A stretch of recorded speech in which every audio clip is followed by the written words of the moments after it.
George and Michelle would go out of their way to help somebody else. They were both real giving people. George was my youngest brother. George was next older to me. And George was just younger than myself. He was pretty mischievous. Class clown. He would change my alarm clock without me knowing. But he had a big heart. If he saw you on the side of the road with a flat tire, he was the one that was going to pull over and help you out. George and Michelle, they really enjoyed each other. I remember him calling me up on the phone to tell me that they were getting married. And he said, "She's just a lot like you, and I wanted you to be the first to know." Boone was such a neat, tight-knit community, and a lot of the locals all knew George and Michelle. Isaac was Michelle's son, George's stepson. He had some mental health problems. He lived with them off and on. I'm sure Michelle never really believed he would turn violent the way he did. There'd been a police standoff going on in Boone. Later on, after the fact, we found out Isaac had killed him.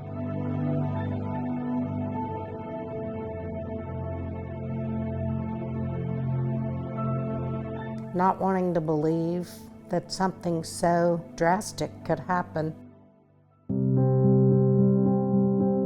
We all felt like one of the best ways we could honor their memory would be to live similarly, to be our best givers. What can we do to give back? So we decided to set up a scholarship fund. We weren't thinking then about creating a legacy or anything in the names, but we wanted to bring something positive, something that would bear fruit out of all the tragedy.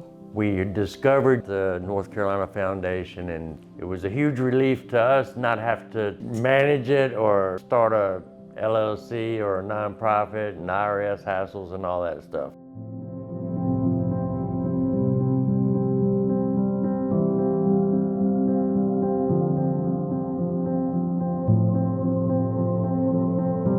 Even if they're a C student, we wanted to give to someone who really was a generous heart. And I can't think of George laughing at anything any harder than a scholarship. He was not the A+ student. I think he would be thrilled that their giving is not going to end just because their lives did.